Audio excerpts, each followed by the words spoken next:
Jeff, essential number one is Jesus alone is life. Yeah. What does that mean to you?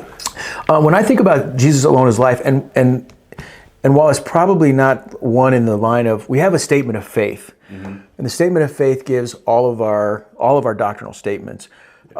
These doctrines are important, and I think Jesus alone is life is one that's important for us because it focuses so much on the gospel and what the gospel is all about. So when I think of Jesus is alone is life, I often find myself going to John 10:10. Okay. It says, "I have come that you might have life and have it to the fullest." Yeah. And I think that's so important because the whole idea is I have come shows us that that's the incarnation of Jesus. Like, I have come. I'm God. I'm all God, all man. And that just gives us this, okay, so Jesus is our model for what we do. I have come that you might have life. And that's the whole idea of substitution or surrender.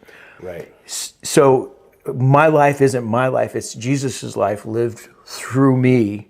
And I want that to happen. That's what Paul talks about in Galatians chapter 2.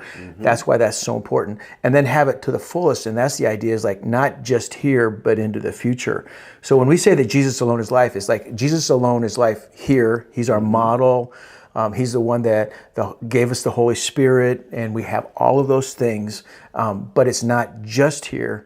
It's in the future as well. And so it's eschatological as well as it is just for the here and the now and the presence in real life. Yeah, it involves us right now. It involves who we are, absolutely, how we live.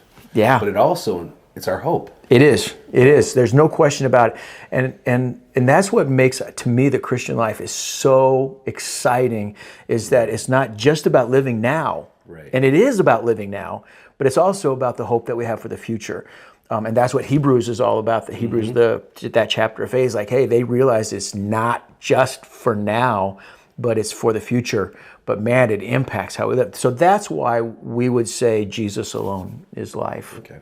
For each of our essentials, we've picked a story. Yeah. And for this essential, we've picked Paul. Yeah. How does Paul represent Jesus alone is life to you? Well, I think Paul is a great representation of this essential for us, because he had to leave his own old life completely behind. And it was a very successful life. Yeah. I mean, he was doing really well, and he had risen up high, and he had the power, he had all the position and all those things that he wanted, but he was willing to surrender all of that in order that Jesus might be seen.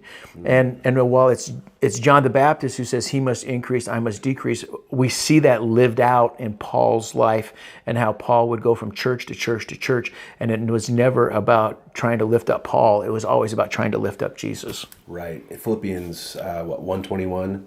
Yeah. For me to live is Christ, but to die is gain. Yeah, exactly.